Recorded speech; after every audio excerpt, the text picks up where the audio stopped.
বিসমিল্লাহ বিসমিল্লাহির রহমানির রহিম।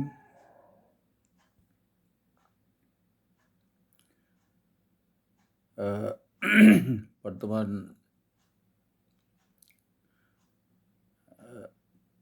বাংলাদেশের রাজনীতির ওপরে কিছু আলোকপাত করব।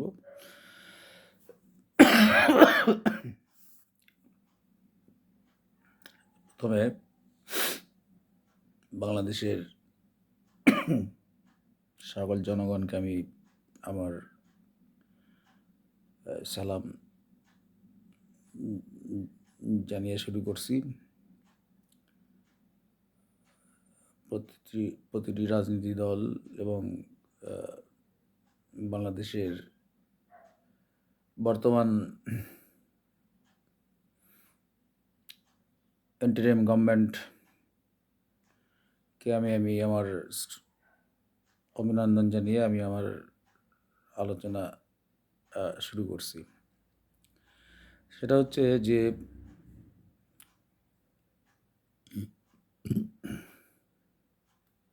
স্বৈরাচার শেখ হাসিনার 5ই আগস্টের পতনের পর যে বাংলাদেশের একটা নতুন অধ্যায় সূচনা হলো এবং একটা নতুন বাংলাদেশ তৈরি হলো এবং নতুন একটা অন্তর্বর্তীকালীন সরকার আমরা পেলাম। সেই বিজয়ের পরে ভারতের দিক থেকে আমরা লক্ষ্য করছিলাম যে ভারতের দিক থেকে আমরা 5ই আগস্টের পর থেকে আমাদেরকে একটা একটা প্রতিনিয়ত একটা ভেজালের মধ্যে তাদের মিথ্যা সমালোচনার মধ্যে আমরা মধ্যে পড়ে যে একটা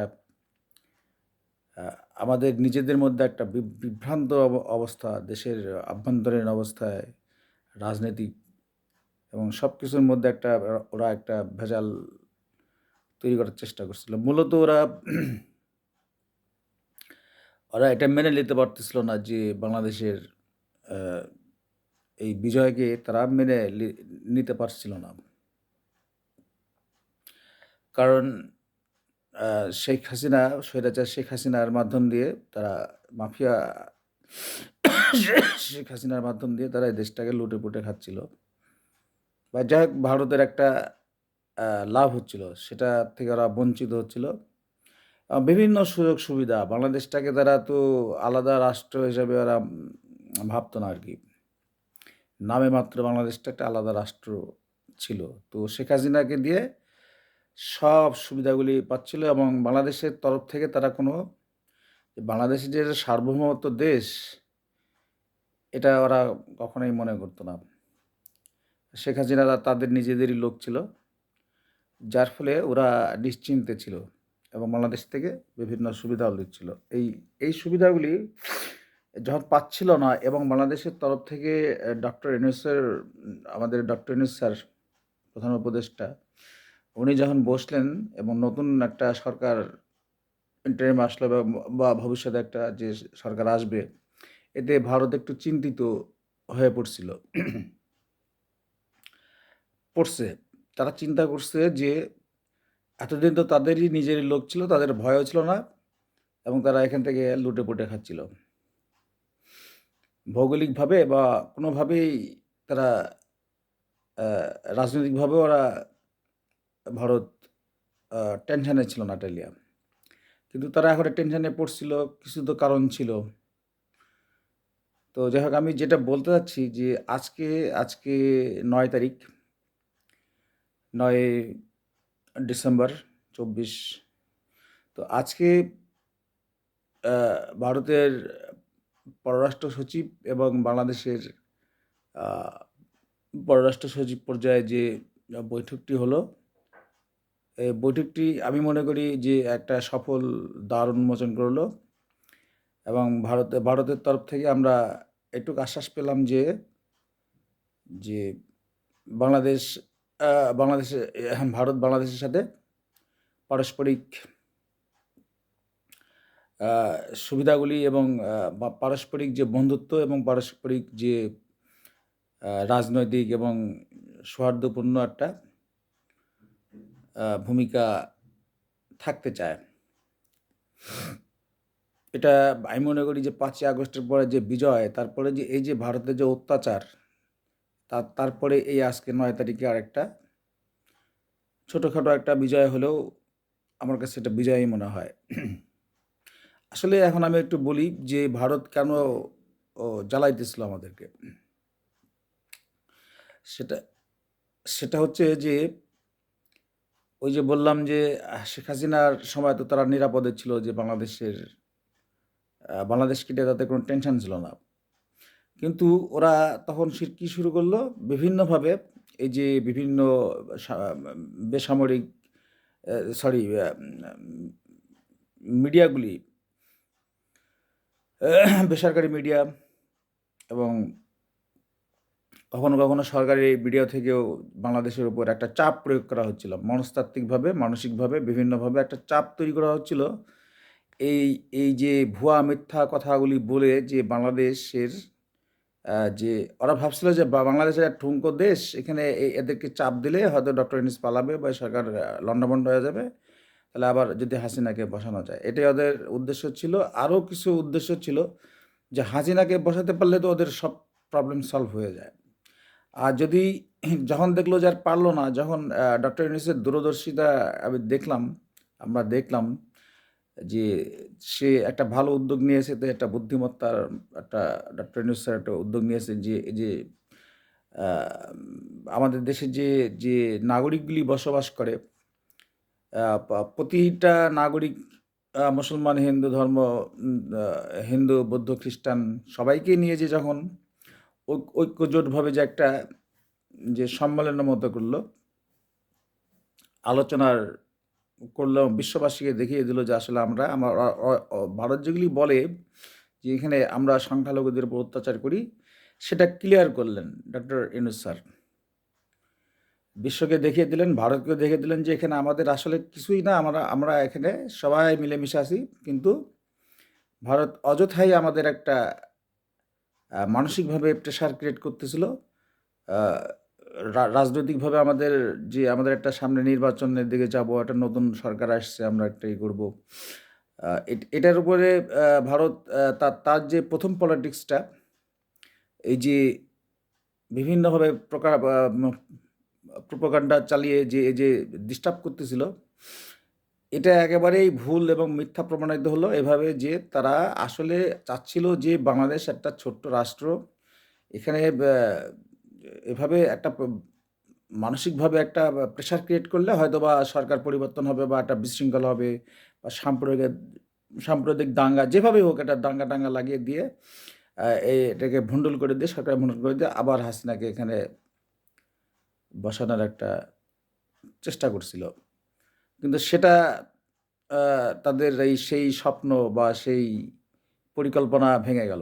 ওদের কয়েকটা পরিকল্পনা ভেঙে গেছে, তার মধ্যে ওই একটা, যে সাম্প্রদায়িক আমরা দাঙ্গা করছি, এই করছি, সেই করছি, সংখ্যালঘুদের উপর অত্যাচার করতেছি। কিন্তু আমাদের দেশের গভর্নমেন্ট এবং রাজনৈতিক দলগুলো যখন এই বুদ্ধি করে, যখন এই সব শ্রেণীর, সব ধর্মের লোকজনকে এক জায়গায় করে যখন দেখা দিল যে আসলে আমাদের এখানে ওইগুলি কিছুই হইতেছে না, তখন ভারত দেখলো যেভাবে পারা যায় না। আসলে ভারতের আরেকটা প্রবলেম ছিল, সেটা হচ্ছে যে আপনার এই ওদের আরেকটা মেইন প্রবলেম ছিল, হাসিনাকে দিয়ে তো এই সুবিধাগুলো নিচ্ছিলই, কিন্তু ওদের একটা ভীতি কাজ করতেছিল ভারতের গভর্নমেন্টের ভিতরে, এবং এটা ভারতের জন্য একটা ভীতি। সেটা হচ্ছে এই যে শিলিগুড়ি পাশে যে চিকেন নেক আমরা বলি, এটার সঙ্গে এটা মূলত এই চিকেন নেকটা হচ্ছে 60 মিটার লম্বা এবং 20 মিটার হচ্ছে চওড়া একটা করিডোরের মতো। তো এটা হচ্ছে এই এই করিডোরটা 7 সিস্টার রাজ্য, ভারতের যে 7 সিস্টার রাজ্যগুলোকে ভারতের মূল ভূখণ্ড থেকে আলাদা করে রাখছিল। এটাই হচ্ছে ইন্ডিয়ার মেইন প্রবলেম, যে এটা এদিক দিয়ে চীন চীন আহ, ওরা ওরা একটা ভয় ছিল যে ওদিক দিয়ে তো ওদের ওই আহ, এই যে মূল যে ভারতের সেভেন সিস্টার, ভারতের সেভেন সিস্টার রাজ্যগুলিকে যে আলাদা করে রাখছিল মূল মূল ভূখণ্ড থেকে, এটা তাদের একটা টেনশনের বিষয় ছিল যে এদিক দিয়ে যদি বাংলাদেশ যদি এটা বন্ধ করে দেয় বা কিছু একটা করে, তো আহ, তাদের ওই মূল ভূখণ্ড থেকে ওই ওই ওই ওই রাজ্যগুলি আলাদা, তাদের যোগাযোগ বিচ্ছিন্ন হয়ে পড়ে এবং সব কিছুই তাদের একটা সমস্যা তৈরি করে। এবং চীনের এখানে সুবিধা তৈরি হয়, বা চীনেরও একটা সুবিধা, যদি চীনের সুবিধা তৈরি হয় তাহলে তো ভারতের সমস্যা। এটা একটা ভারতের একটা বিশাল একটা ভয়ের কারণ হয়ে দাঁড়াইছিল, এই একটা বিষয়। আর একটা বিষয় হচ্ছে যে বাংলাদেশের সাথে যে যুদ্ধ খেলা, এটা যে ওরা করতেছিল না তা না, ওরা শেষে যখন কোনোভাবেই মানে প্রোপাগান্ডা না চালিয়ে যখন পারলো না, বিভিন্নভাবে বাংলাদেশের ভিতর থেকে বাইরে থেকে এবং তাদের যে আমাদের বর্ডারগুলি থেকে যে এই যে বিভিন্ন যে এলোমেলো কথাবার্তাগুলি, ভুয়া কথাবার্তা, মিথ্যা কথা, ফেক কথাবার্তাগুলি বলে যখন পারলো না, তখন তারা এমনকি আমাদেরকে যুদ্ধেরও হুমকি দেওয়া হচ্ছিল। কিন্তু ওরা দেখলো, ওরা অনেক অ্যানালাইসিস করে দেখলো যে একটা যদি বাংলাদেশের ওপরে একটা যুদ্ধ মতো একটা কিছু করে যদি করে ফেলে, তাহলে ভারতের লাভ হবে না। এখানে তখন পাকিস্তান ইনক্লুড করবে, পাকিস্তান হয়তো অস্ত্রপাতি দিবে, এটা এটা স্বাভাবিক। একটা দেশ, ছোট্ট দেশকে যখন অ্যাটাক করে, তখন তো বাংলাদেশের ভূখণ্ড রক্ষার জন্য বাংলাদেশ তো লড়বে, এবং পাকিস্তান হেল্প করতে পারে, চায়না হেল্প করতে পারে, এগুলি বিভিন্ন দিক চিন্তা করে ওরা সেখান থেকে হটে আসছে। হটে এসে যখন কোনো কিছুতেই পারলো না এবং হাসিনাকে বসাতে পারলো না, ওরা চাইছিল যে হাসিনাকে এভাবে একটা এলোমেলো বিভিন্নভাবে বা বাংলাদেশকে এলোপাথারি মিথ্যা কথা বলে বিভিন্ন করে ঝামেলায় ফেলে হাসিনাকে বসালে তাদের এই চিকেন নেকের সমস্যাটাও যেত, এবং বাংলাদেশটাকে আবার নিজের ভূখণ্ডের মতো ব্যবহার করতে পারতো। যখন এগুলি কোনোটাই হলো না, তখন সচিব পর্যায়ে বসলো। তো আরেকটা, আমি বাংলাদেশের জনগণকে ধন্যবাদ দিই, রাজনৈতিক দলগুলোকে ধন্যবাদ দিই, এবং আমি সরকারকেও ধন্যবাদ দিই, যে এই জন্য যে আমাদের যে বুদ্ধিমত্তা, আমরা যে কাজটা করতে পারছি এই কিছুদিনের ভিতর, 1-1.5 মাসের ভিতর যে আমরা কাজটা করতে পারছি, ওরা আমাদেরকে সবসময় পায়ে পাড়া দিয়ে একটা ভেজাল তৈরি করার চেষ্টা করতেছিল। সেটা হোক সাম্প্রদায়িক দাঙ্গা, অথবা হোক যেটাই হোক, বা ইয়ে একটা একটা একটা ইস্যুস তৈরি করে যাতে বাংলাদেশ সেই ইস্যুর মধ্যে পা ঢুকিয়ে দেয়। পায়ে পাড়া দিয়ে, যেটা আমরা বলি যে একটা গ্যাঞ্জাম লাগানো। এটাতে আমাদের বাংলাদেশের লোক বা রাজনৈতিক দলগুলি, আমাদের 28 কোটি লোক, এটা 20 কোটি লোক এটা বুঝতে পারছিল। যার ফলে কিন্তু এরা হচ্ছে ধৈর্য ধারণ করছিল। ওরা যে এত মিথ্যা কথা বলতেছিল, এমন কথা বলতেছিল যে যুদ্ধ বেঁধেই গেল, এই সেই বিভিন্ন কথাবার্তা তারা বলতেছিল। কিন্তু বাংলাদেশের লোক যদি তাদের ওই উম পাতানো ফাঁদের যদি পা দিত, পা দিয়ে যদি ওই আ আমাদের যেমন হচ্ছে আমাদের পতাকা ছিঁড়ে ফেলা হলো হাই কমিশনারের। তারপরে হচ্ছে উম আমাদের আরো কিছু করা হলো। তো তারপরেও বাংলাদেশের লোক ধৈর্যের পরিচয় দিল। এখানে ভারতের অ্যাম্বাসেডর ওখানে যে হট্টগোল করা বা এগুলি কিছু করে নাই। তারা ভারতের পতাকা পোড়ায়নি, ভারতের পতাকা ছিঁড়ে নাই, কিছুই করে নাই। অর্থাৎ আ তারপরে তাদের উস্কানিতে এই যে হিন্দু বা অন্যান্য সম্প্রদায় যারা আমাদের দেশে, তাদের সাথে আমরা আমরা এই যে স্থিতিশীল অবস্থা, আমরা ভাই-বোন সম্পর্কের মতো আমরা ছিলাম। এতেও যখন ওরা পারল না, তখন ওরা বুঝে গেল যে এই যে সবচেয়ে আমাদের জ্ঞানের পরিচয় হয়েছে বাংলাদেশের, আমি মনে করি যে ওদের উস্কানিতে পা না দিয়ে যে সবাই চুপচাপ ছিল, এতগুলি ঘটনা ঘটল যে আ আমাদের পতাকা, আমাদের সার্বভৌমত্বের প্রতীক পতাকা ছিঁড়ে ফেলে দেওয়ার পরেও আমরা চুপচাপ ছিলাম। আমাদের একজন আ আ আইনজীবীকে মেরে ফেলে দেওয়ার পরেও আমাদের দেশের লোকজন চুপচাপ ছিল এবং এত যে মিথ্যা কথা বলা হতো আমাদের দেশের বিরুদ্ধে, আমাদের সার্বভৌমত্বের বিরুদ্ধে, যেগুলি মানুষ আ মানে শোনার মতো না সেই কথাগুলি। এত বাজে, বাজে মন্তব্য করত। তারপরেও বাংলাদেশ এখানে একটা জ্ঞানের পরিচয় দিছে যে বাংলাদেশ চুপচাপ ছিল।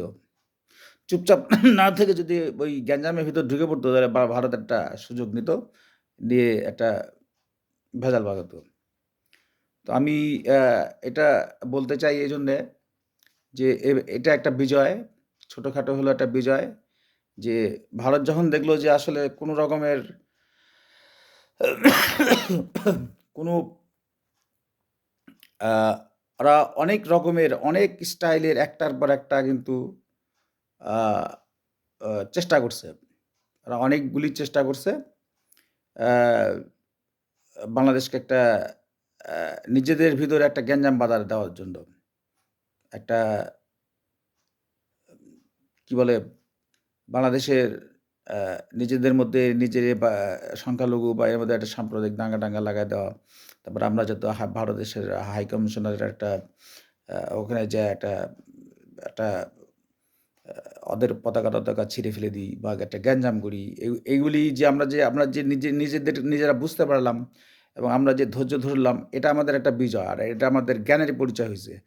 আচ্ছা যাই হোক সবকিছু মিলে যখন ওরা সব রকম অস্ত্র যখন প্রয়োগ করল তারপরেও যখন পারল না, শেষে যুদ্ধেরও হুমকি দেওয়া হয়েছিল।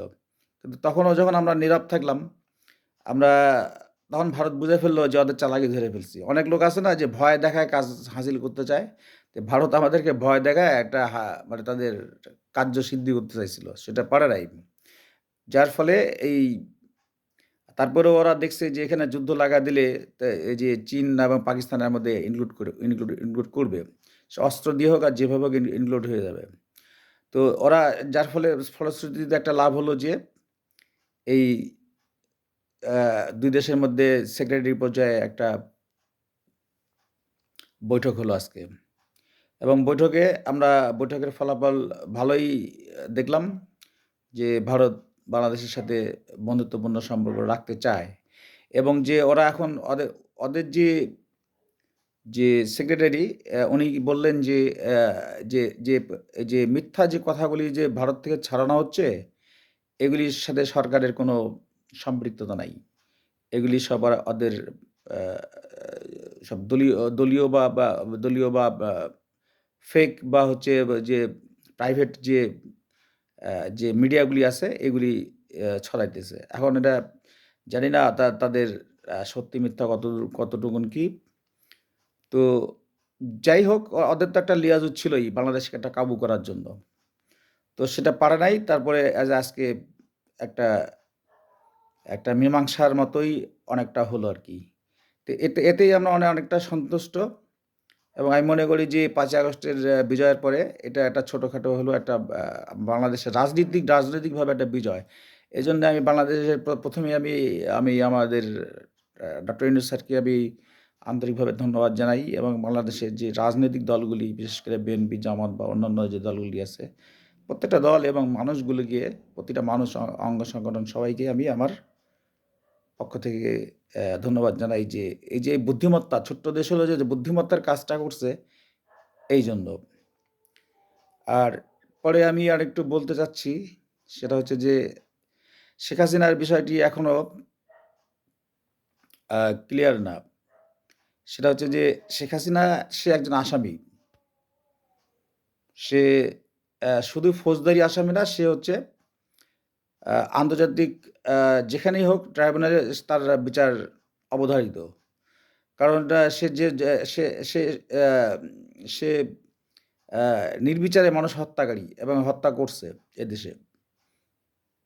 তো তার বিচার তো হতেই হবে। কিন্তু সে একজন আসামি হয়ে যে এই যে ইন্ডিয়ায় বসে থেকে আর ইন্ডিয়ার এখনো আমি দোষ খুঁজে পাই যে তার মতো একটা এই মহা স্বৈরাচার, মহা খুনি তাকে যে আশ্রয় দিয়ে রাখছে। ইন্ডিয়া ইন্ডিয়ার উচিত তাকে বের করে দেওয়া। তাহলে আমাদের বন্ধুত্বটা আরো সুন্দর হবে। অথবা আমাদের কাছে তুলে দেওয়া, আমরা তার বিচার কাজ সম্পাদন করতে পারি। তাহলে বন্ধুত্বটা আরও সুন্দর হবে আমি মনে করি। আর হাসিনা যে এখান থেকে এই যে লন্ডনে যে বক্তৃতা দিচ্ছে, এই যে এগুলি এগুলি বন্ধ করতে হবে। আমি মনে করি বাংলাদেশের যে ইন্টারিম গভর্নমেন্ট আছে এটি বা ভারতকে এটা জানাবে। ভালো করে জানাবে যে হাসিনা সে তার গ্রেপ্তারি ওয়ারেন্ট আছে, তাকে আমাদের হাতে তুলে দিক, আমরা বিচার করব। আর সে যেন মুখ বন্ধ রাখে। সে যেন এই যে এই ধরনের যে প্রধানমন্ত্রী বলে এই যে বক্তৃতা দিচ্ছে যেখানে সেখানে, সে সে একজন আসামি, সে একজন আসামি। সে কি করে হচ্ছে সে প্রধানমন্ত্রী বলে যে লন্ডনে যে উম যে বক্তৃতাগুলা দেয় ভারতে বসে থেকে, এগুলি ভারত সরকারকে এগুলি বন্ধ করতে হবে। তাহলে বন্ধুত্বটা আমাদের আরো সুন্দর হবে। আর আরেকটা কথা বলি যে বাংলাদেশ আ সরকার এবং রাজনৈতিক দলগুলিকে আজকে যে ভারতের সেক্রেটারি যে আশ্বাসগুলি দিয়ে গেল যে আমাদের সুন্দর একটা হবে, যে সৌহার্দ্যপূর্ণ একটা সম্প্রীতি হবে এবং আমাদের ২ দেশের মধ্যে যে বন্ধুত্ব বা ইয়েগুলি আরো ভালো হবে এবং পারস্পরিক আ আ আরো বিভিন্ন ইস্যুতে কথাবার্তা হইছে। এগুলি আ ঠিকঠাক হবে বা উন্নতির দিকে যাবে ব্যবসা-বাণিজ্য বা যে ২ দেশের। আর সবচেয়ে ভালো লাগছে যেটা সেটা হচ্ছে যে আমাদের এই ইন্টারিম সরকার যে আগে শেখ হাসিনা যে ওদের সাথে বৈঠক করত সেগুলো তো মনে হতো যে ওটা একটা বৈঠক না। ওটা একটা মানে খেলা করতেছে, এটা ফ্যাজলামো মারতেছে। তো সেটা ছিল না আরকি। আজকের বৈঠকটা ছিল অনেকটাই ২ দেশের আত্মমর্যাদা। বাংলাদেশের আত্মমর্যাদা নিয়ে তারা ব্রিফিং করছে এবং তারা ও ওরাও ২ দেশের মধ্যে যে একটা কূটনৈতিক যে কথাবার্তা হয় যে স্টাইলে, এবং বাংলাদেশ স্পষ্ট বলে দিয়েছে যে এ ধরনের আ বা এম এই যে প্রচার প্রোপাগান্ড তারপরে হচ্ছে এই যে বাংলাদেশ সম্বন্ধে আজেবাজে কথাবার্তা, এগুলি বাংলাদেশ মেনে নিবে না। এটা আমি তাকে সরকারকে স্যালুট জানাই এজন্য। আর আরেকটা বিষয় যে সেটা হলো যে আ আমি আরেকটু অন্য কথা বলতে চাই। যাই হোক আজকের যে সেক্রেটারি পর্যায়ের মিশনটা সাকসেসফুল হইছে। আরেকটা জিনিস ভালো হইছে যে এই সরকারের আ ডক্টর মোহাম্মদ ইউনূস স্যারের সাথে যে ইউরোপীয় ইউনিয়নের যে কটি ইউনিয়নের যতগুলি রাষ্ট্রদূত ছিল, সবগুলি তার সাথে বৈঠক করছে এবং সেখানে নির্বাচন কবে হবে বা বাংলাদেশের আ আ বিভিন্ন পর্যায়ে নিয়ে সংখ্যালঘুদের উপর কি হচ্ছে, আ নির্যাতন হচ্ছে কিনা বা কি অবস্থা, এগুলি নিয়ে বিভিন্ন বিষয়ে আলোচনা হয়েছে। তো আমার এখানে ইউরোপীয় ইউনিয়ন এর এ এই বা শেখ হাসিনার আমরা দেখিনি একসাথে সবগুলি ইউরোপীয় ইউনিয়নের যে উম আ স রাষ্ট্রদূতগুলি যে একসঙ্গে মিটিং করে, এটা এই ১ম দেখলাম। এটা আমি ডক্টর ইউনূস স্যারের আমি সাফল্য মনে করি এবং বাংলাদেশের যে আত্মমর্যাদা যে বৃদ্ধি পেয়েছে অনেক আগে ওপরে, যে এর আগে স্বৈরাচারের সময় তো আমরা এটা দেখি নাই। তো এই জিনিসটা বাংলাদেশের যে এটা অনেকটাই ফিরে আসতেছে ধীরে, ধীরে এটা উপলব্ধি করা যায়। তবে আমি সরকারকে এটুকু বলব যে ভারতের সেক্রেটারি যেগুলি বলে গেল এটা এগুলি আমরা আমরা এটা সাকসেসফুল মনে করি। আমাদের রাজনৈতিক যে মেধা দিয়ে যে আমরা যে আগাইতেছি, এটা এই যে তারই একটা ফলশ্রুতিতে এই এই মিটিংটি হলো এবং আ সফল মিটিং হলো। কিন্তু এর উপরই সম্পূর্ণ আস্থা রাখলে হবে না আমাদের।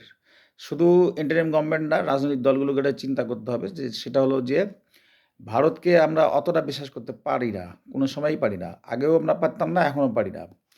ওরা ওরা এখন বাংলাদেশের সাথে যে এসে বলতেছে যে আমাদের সাথে পারস্পরিক সম্পর্ক উন্নয়ন করবে, এই করবে, সেই করবে, আমাদের সহযোগিতা করবে, আমাদের সাথে সৌহার্দ্যপূর্ণ সম্পর্ক রাখবে ২ দেশের মধ্যে।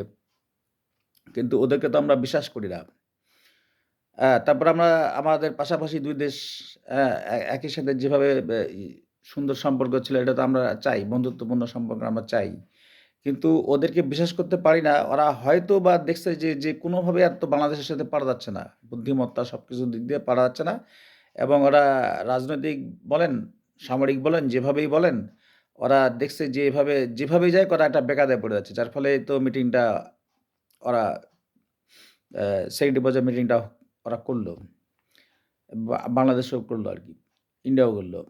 তো আমি বলতে চাচ্ছি যে ওদের এই যে কথাগুলি বলে গেল, এটা ভারত অনবরত মিথ্যা কথা বলে।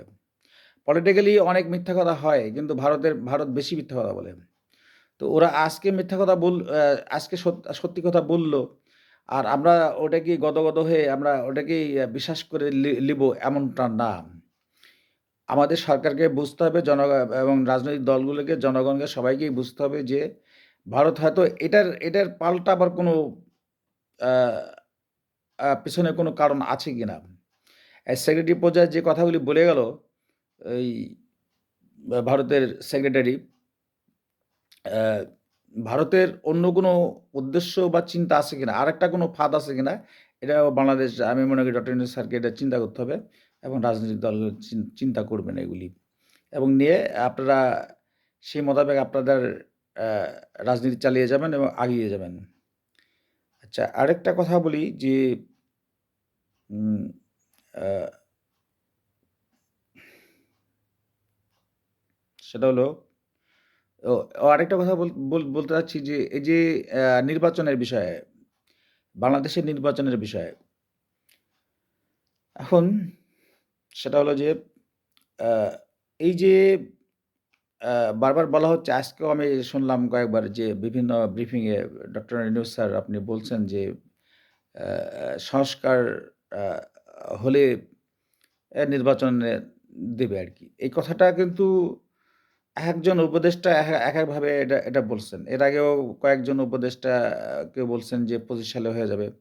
কেউ বলছেন যে ১৮ মাসে হবে। কেউ বলছেন যে এই অমুক দিন হবে, এ হবে। আসলে এটা না। আমরা চাচ্ছি যে আ আ জনগণ, ইউনূস স্যার বলতেছেন যে জনগণ যখন চাবে তখন হবে। মানে জনগণ নাকি সরকার সংস্কারের বিষয়ে বেশি জোরদার দিয়েছে। যে সংস্কারগুলি এখন এখন সংস্কার যদি আপনি করতে যান, আপনি সব স স আমরা তো বারবার বলছি যে সব সংস্কার করতে গেলে আপনার যদি এখন ৪ বছর লাগে, আপনি এখন ৪ বছর থাকবেন নাকি? এটা তো হয় না। তো আমরা এর পেছনে অন্য কোনো কারণ আছে। সংস্কার তো সবাই চায়। আমি মনে করি যে এই সরকারের ভিতরে আছে কেউ।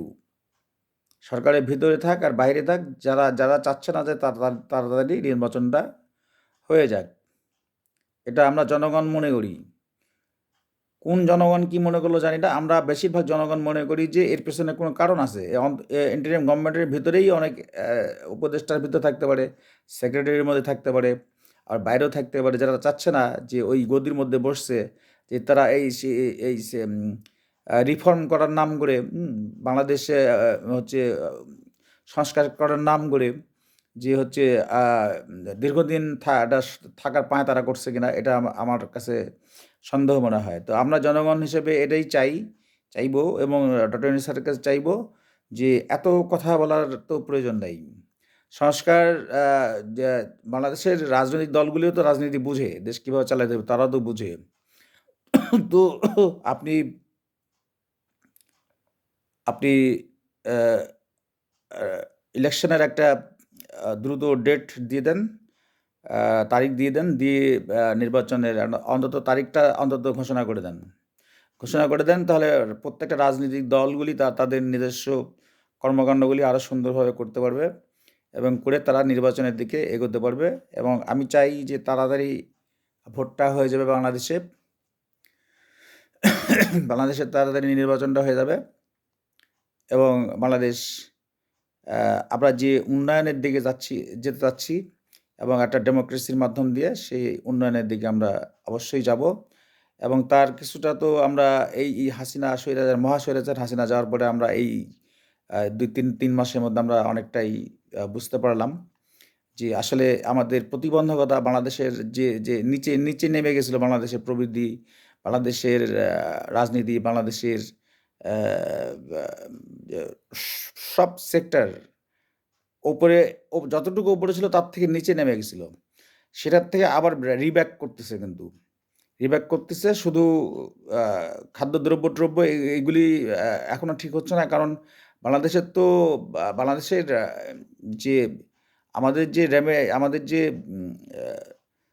আহ, যে টাকা পয়সা, আমাদের যে দেশের যে অর্থনীতি, সবই তো তারা নিয়ে চলে গেছে। যার ফলে এই যে জিনিসপত্রের দামগুলি কমছে না।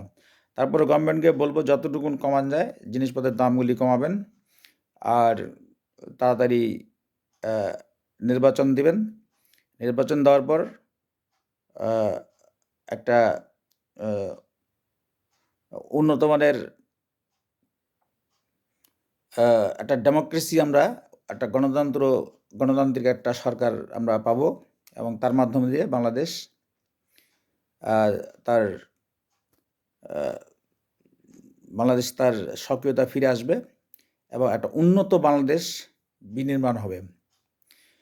আর শেখ হাসিনা, আমি আমি এই বর্তমান সরকার আরেকটু বলি যে স্বৈরাচার হাসিনা যে এখনো সে নিজেকে প্রধানমন্ত্রী বলে, আর হচ্ছে যে সে হচ্ছে যে এখানে ওখানে বক্তৃতা দিচ্ছে ভারতে বসে, তাহলে ভারত আমাদের বন্ধু হয় কি করে? তার সেক্রেটারি বলতেছে যে আমরা আমাদের সরকার থেকে আমরা এগুলি করি না, আমরা পারস্পরিক হচ্ছে সম্পর্ক, মর্যাদাপূর্ণ সম্পর্ক রাখতে চায়। তো তাহলে হাসিনাকে তারা থামাচ্ছে না কেন? হাসিনাকে আমাদের কাছে তুলে দিক। আমাদের দেশের যে সে নর পশু ছিল, সে হচ্ছে নির্বিচারে মানুষ হত্যা করছে, সে হত্যাকারী। তার বিচার আমরা এখানে পাঠিয়ে দেখ, আমরা করব। ভারতে কড়াভাবে বলে দিক। আজকে যেমন কড়াভাবে বলা হয়েছে, সরকার কড়াভাবে বলছে যে এইগুলো মেনে নেওয়া হবে না, যে ওই যে আমাদের বিরুদ্ধে যে অপপ্রচার চালাইতেছে এগুলি কড়াভাবে হবে না, কড়াভাবে হুঁশিয়ার করে দিয়েছে সেক্রেটারিকে।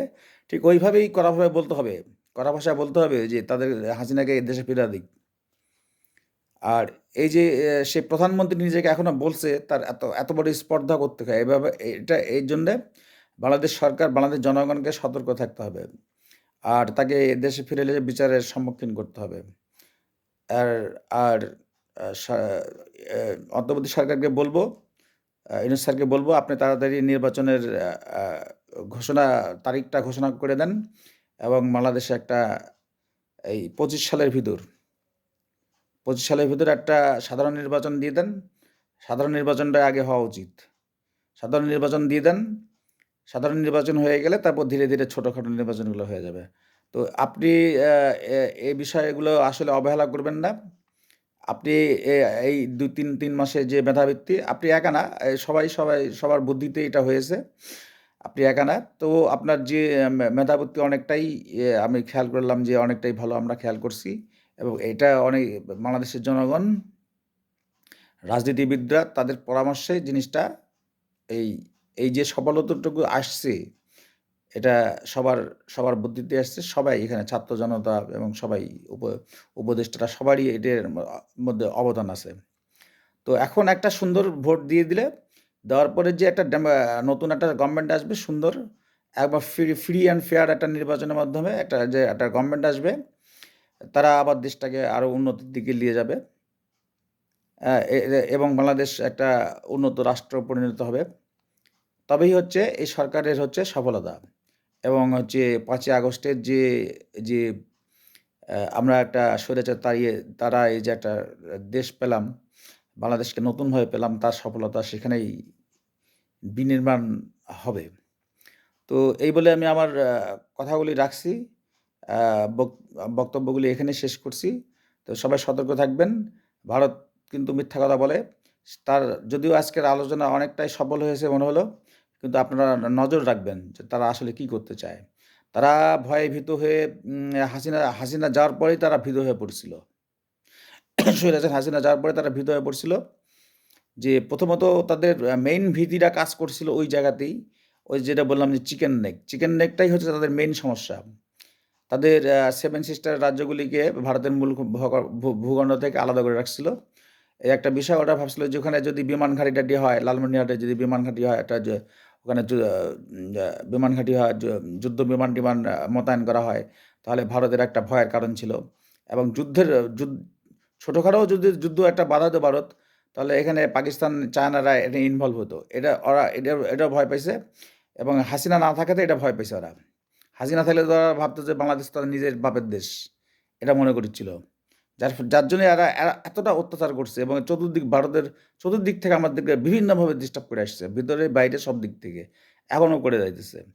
আর আজকে যে সচিব পর্যায়ে বৈঠকে মনে হলো যে সরকার এগুলো করছে না, এগুলি পাবলিকলি, এগুলো পাবলিক বা যে প্রাইভেট ভাবে এগুলি করা হচ্ছে বা অন্যরা করতেছে এগুলা, বা ছোটোখাটো দল বা অন্যান্য এগুলি করতেছে, এর সাথে সরকার সংশ্লিষ্ট না, এ কথাগুলো বলতেছে। সব কিছু এত বিশ্বাস করার কারণ নাই। তাদের একটা অবশ্যই একটা তো অবশ্যই উদ্দেশ্য আছে। তাছাড়া তো হাসিনা কোনো শেল্টার দেবে কেন? একটা খুনি হাসিনাকে। তো আমি সব কিছু আমি বলতে চাই যে সরকার এবং রাজনৈতিক দলগুলি নজর রাখবেন। ভারতকে বিশ্বাস করার কোনো কারণ নাই। তাদের সাথে তারা যদি আমাদের সাথে এক হাত বাড়িয়ে দেয়, আমরা এক হাত বাড়িয়ে দেব। তারা আমাদের সাথে বন্ধুত্বের জন্য যদি সত্যি, সত্যি এক হাত বাড়ায়, আমরাও এক হাত বাড়ায় দেব। পাশাপাশি দেশ, আমাদের তো একসাথে মিলেমিশে থাকতে হবে। কিন্তু এইভাবে না, যেভাবে হাসিনা ছিল ওইভাবে না। তারা আমাদেরকে নিয়ে খেলবে, সেই খেলার আমরা ওই খেলার ওই ফুটবল হতে চাই না। তো আজকে যে তারা আসে, এত সুন্দরভাবে যে আসে মিটিং-টিটিং করে গেল, এই ভারত কিন্তু খুব চতুর। ওরা আরেকটা কোনো পরিকল্পনা বা ফাঁদ পাততেছে কিনা, এটাকে ডক্টর ইউনূস স্যারকে এটা তলায় দেখতে হবে। গোয়েন্দা সংস্থার মাধ্যম দিয়ে তলায় দেখতে হবে। আর আরেকটা বিষয় হলো যে এটাই। আর এই বিষয়গুলো ভারত এখানে তাদের পলিটিক্সগুলি, যে কয়টা পলিটিক্স খাটাইছে সবগুলি ব্যর্থ হয়েছে। এখন এটা আবার কোন পলিটিক্স আমি জানি না। তো খেয়াল রাখেন, আর তাড়াতাড়ি, ওই জন্য বলছি তাড়াতাড়ি ভোটটা দিয়ে দেন। ভোটটা দিয়ে দেন, বাংলাদেশ উন্নতির দিকে যাক। এবং বাংলাদেশের আরেকটা বিষয় বলি যে সেনাবাহিনী এখন গ্লোবালি বা প্রতিটা দেশ কিন্তু তার নিজের নিজের অর্থনীতি এবং সামরিক শক্তির দিকে নজর দিচ্ছে।